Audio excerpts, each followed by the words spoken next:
Instead of California where the sun so warmly shines, tonight we find the Clampetts in their cabin in the pines. The weather is so cold, hot coffee freezes in the cup, and when the chickens lay their eggs, they lay 'em standing up.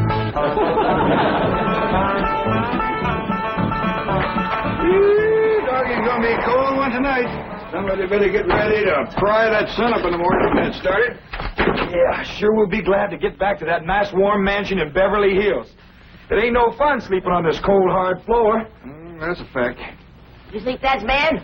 You ought to try sharing a room with that wild daughter of yourn. Well, leastways, you got a bed. That ain't a bed. That's a nest, a roost, and a den and a hutch all in one. Is them animal friends of Ellie's still coming in at night, Granny?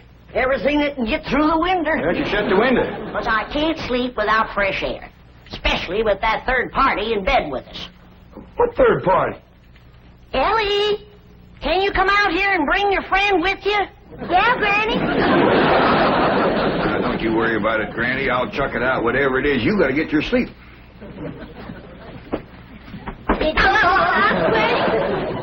Your pa wants that polecat. Give it to him. Now, wait a minute. Don't point that thing at me. You don't want to get drove outdoors on a night like this. Well, don't you want him, Pa? I just want to say that Granny'd appreciate it if you'd have this little fella sleep with his own family. All right, I'll go get the others in. No, outdoors with his family. Otherwise, when we go to California, they might not take him back in. And if a skunk ain't welcome with his own family, he just about ain't got nobody to turn to. All right, I'll put him out the window. Uncle Jed, why can't we go back to Beverly Hills right away? Reckon we can tell him the truth, Granny?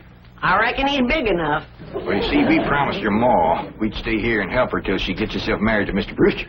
Well, how long will that take? Well, it hadn't ought to take long. She's got him boarding in your room now where she can get at him. Pearl told me tonight's the night. She's gonna feed him into a stupor, then set him in the parlor and sing to him until he proposes. It's a powerful combination. Pearl's cooking and singing. Yeah. If he can get got, Pearl will get him. Ain't that a precious picture? Niagara Falls, where the honeymooners go. Understand they're having special winter rates there now. I think I'd better turn in. I've got to get up awfully early. No. You sit down and relax. Jethrine and me's got a special surprise for you. It isn't food, is it? Food for the soul and the spirit. Music. What would you like to hear? Oh, anything you'd like to sing. Well, I'll just pick out something at random. Let's try this, Jeffrey.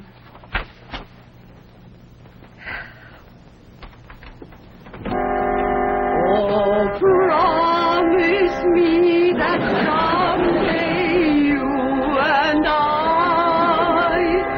will take our love together to some sky where we can be alone and faith renew.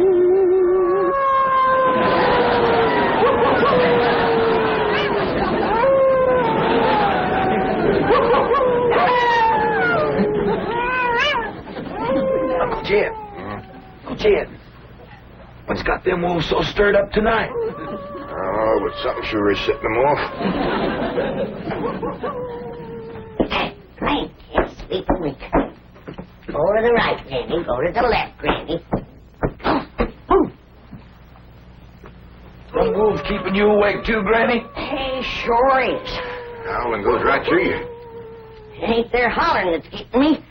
They're snoring. Look for yourself. Ellie's got two of them under the bed. We gotta get that girl back to Beverly Hills. She's going right back to being a wild cougar. What y'all all doing out here? Trying to keep warm. Sure it's cold in there without you, Granny. Mind if I join you? I reckon so, if you don't mind a little human company for a change. Uncle Jed, we just got to get ourselves back to Beverly Hills. We will, Jethro, as soon as your ma gets proper hitched to Mr. Brewster. Bless you. Oh, Pearl, give it all you got tonight. Oh, we's all gonna be down with pneumonia.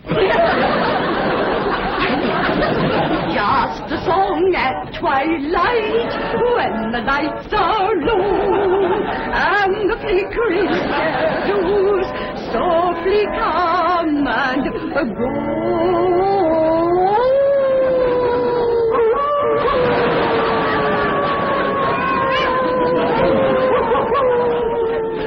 Home joys divine, home joys so pure, love ever faithful and love ever sure. That was a wonderful concert. You both are unusually talented. Thank you. Yes, indeed. That means a lot coming from you. Naturally, folks around here brag on us. In fact, they think we ought to go on a concert tour. Oh, really? Oh, yes. My neighbors is always after me to sing out of town. Well, I can understand that. Mr. Brewster, do you really like music and singing? Well, I used to. I used to sing a lot myself in college musicals, amateur theatricals. Was you on the stage, Mr. Brewster? Oh, yes. After college, I did quite a bit of little theater work, summer stock. Matter of fact, there was a time when I seriously considered the stage as my career. Ma, Mr. Brewster's an actor. Well, not any longer. My father had other ideas. He insisted I get into the oil business. Mr. Brewster, did you ever do anything from The Bard of Avon? That's Shakespeare. Oh, I just love him. Well, as a matter of fact, I once played the lead in Romeo and Juliet. Which one was you? I was Romeo. In my youth, I was considered quite a leading man type.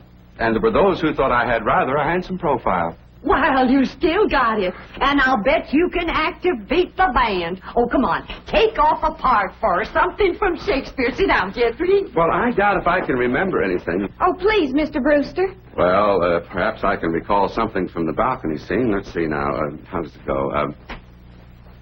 But soft, what light through yonder window breaks? It is the east, and Juliet is the sun.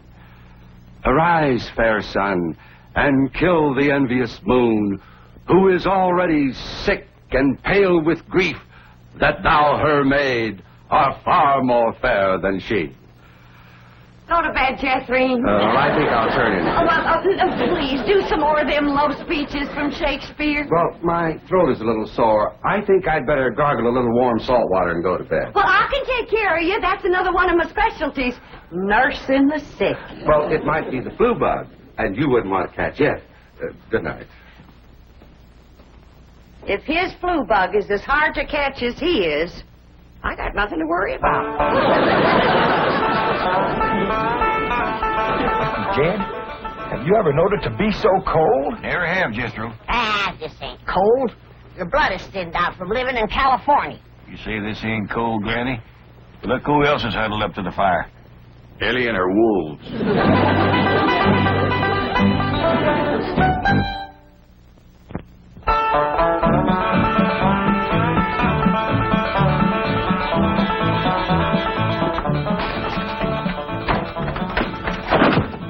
Still cold this morning, Granny.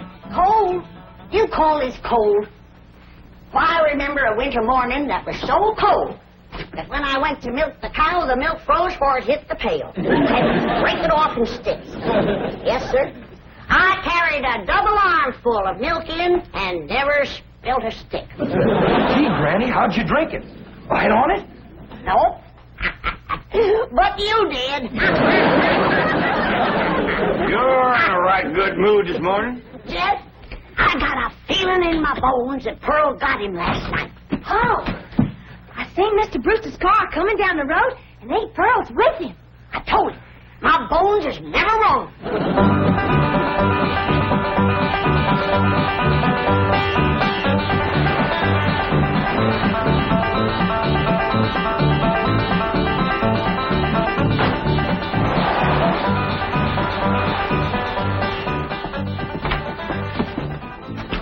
married? Want me married in church? Yeah, let's see your ring, Pearl. You want me to carry Mr. Brewster over the threshold for you, Ma?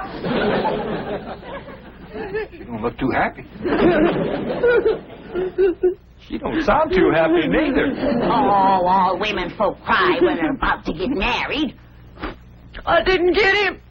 Oh. Did you try your best, Pearl? Oh, Granny, I throwed the book at him. Cooking, sewing, singing. I even nursed him through the flu. Got him well in 5 minutes. But he didn't propose. Jed, you go out there and do your duty to your female cousin. Ask that city fella what he'd rather get. Married or buried. Now, Granny, I don't hold with getting folks married unless it's willing.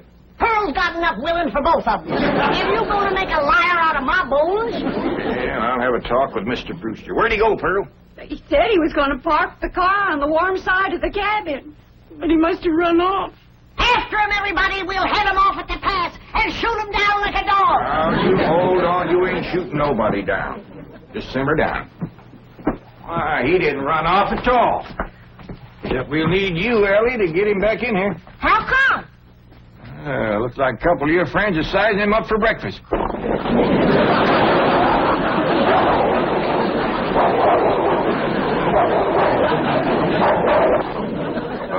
In all sincerity, Mr. Crampett, your cousin Pearl is a very remarkable woman. It's just that, well, I don't want to get married. Oh, I understand that, Mr. Brewster, and I thank you for speaking the truth like a man, but my cousin Pearl has got herself a problem.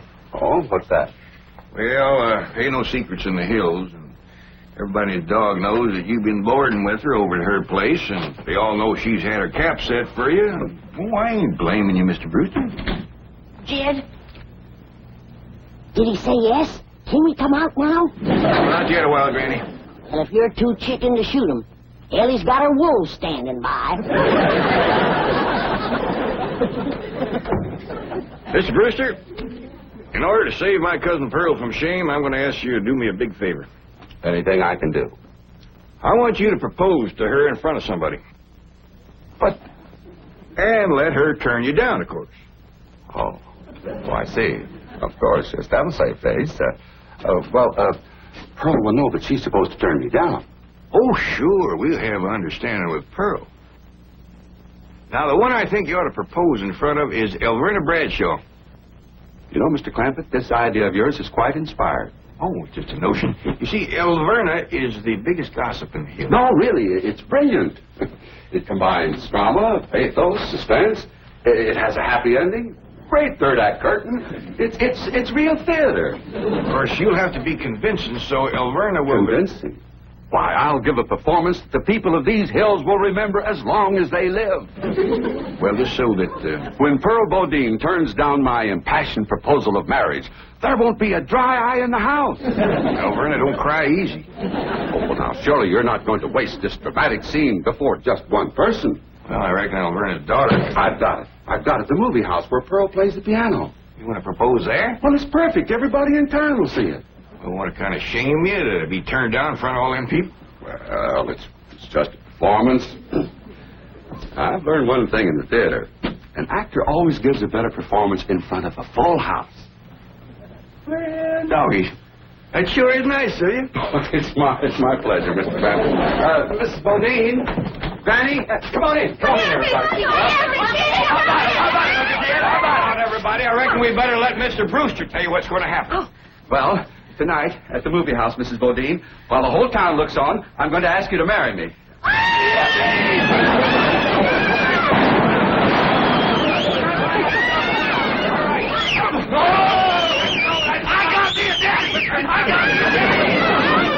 This calls for a whopping big snort. Now, will y'all quieten down, everybody, until you hear the rest of the story. Now, Pearl, when Mr. Brewster asks you to marry him, you're going to say no.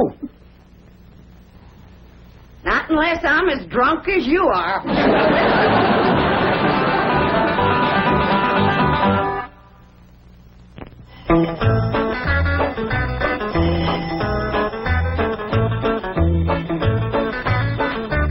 Howdy, Pearl. Evening, Pearl. Hi, Granny. Jethro, I want to head down to the theater to get a fire going in the stove. Where's Catherine, Aunt Pearl? Why, she's in her room getting dressed. Go on in and see her. Granny, what happened to your mink coat? This is it. Tonight's kind of special, so I'm wearing the pretty side out. You sure got your pretty side out tonight, Pearl? Oh, I tell you, Jed, I'm as nervous as if I was going to get a real honest-to-goodness proposal. And it would be real if your cousin Jed would do his duty and hold a shotgun on that fella, Brewster. Now, ladies, let's settle for what we got. This way, Pearl can come to California without nobody saying she left town in disgrace.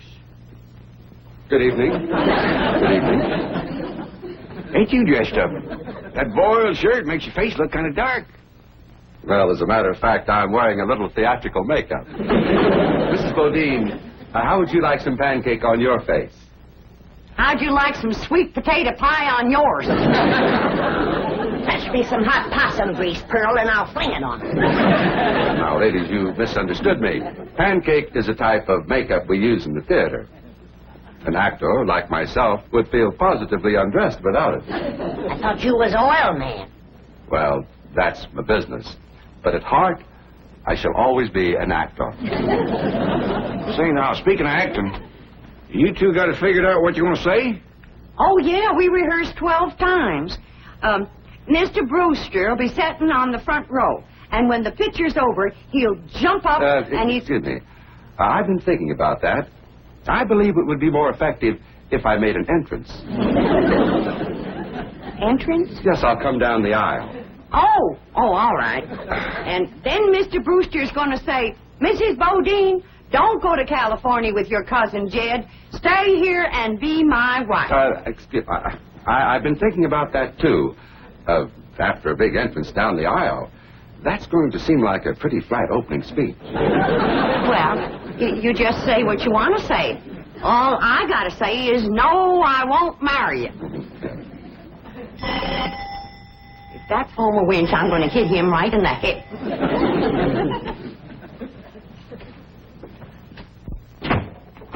Evening, Pearl. Brenda Bradshaw, what are you doing here? Well, you and me being such close friends, I just thought I'd offer to play Piany for you at the theater tonight.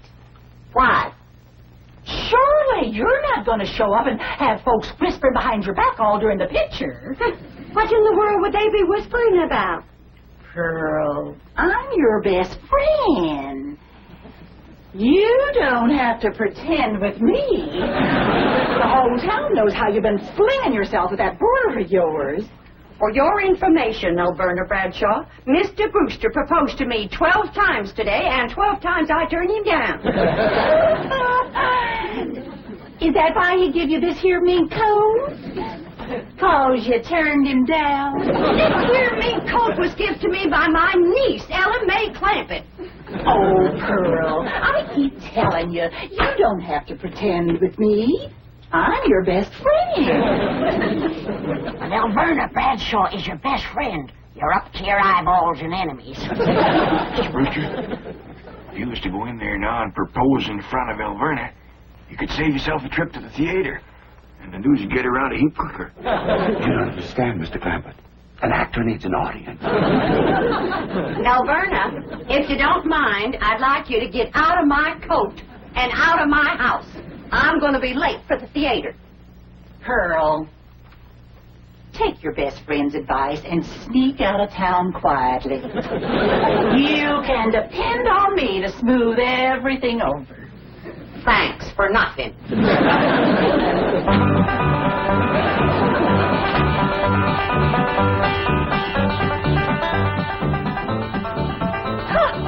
Farewell performance is right. I reckon she'll sneak out of town in a hurry if she ain't already snuck. Mind you, Pearl's my best friend, and I ain't one to talk, but...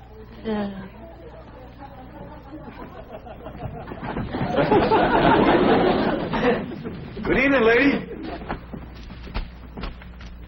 You too, Elverna. I noticed Mr. Brewster wasn't with her.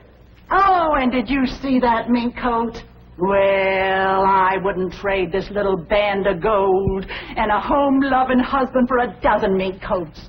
Would I, Luke? Luke? Luke Bradshaw! That sneak, he got away again.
Mrs. Bodine, I just saw that poster out front. Farewell performance. Does that mean you are leaving? Oh, yes, Mr. Brewster. I'm going to California with my cousin Jed and his family. Oh, no, please. Please, I beg you. I implore you. I beseech you. Don't go. Stay here and be my wife. No, thank you, Mr. Brewster. I cannot. I will not accept that answer. For I love you, Pearl Bodine. I love you with all my heart. With all my soul, I love you as no man has ever loved woman before. He's better than Francis X. Bushman. Pearl, be mine. Come back here, Mr. Brewster. No, Mr. Brewster, my answer is no. Then life has come to an end. For what is life without love? If I was him, I'd let it go at that. Without Pearl Bodine, there is no love. Oh, me darling, oh, me precious, say those words that will make me the happiest of men. I'm behind you. My answer is still no. Put it while you're ahead, Mr. Brewster. Oh, how those words stabbed into me heart like cold steel. And only you, Pearl Bodine, can heal the mortal wound. Oh, moon of me desire, marry me, Pearl. No. I promise you a life of happiness. No? A life of luxury. No. Oh, me darling, look into me tear-stained eyes.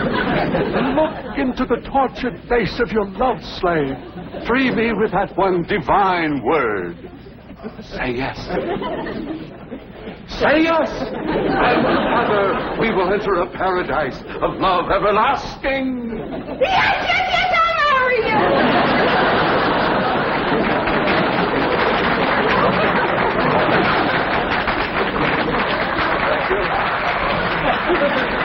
Thank you very much.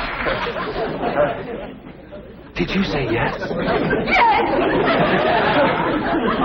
I haven't said yes. I was ready myself.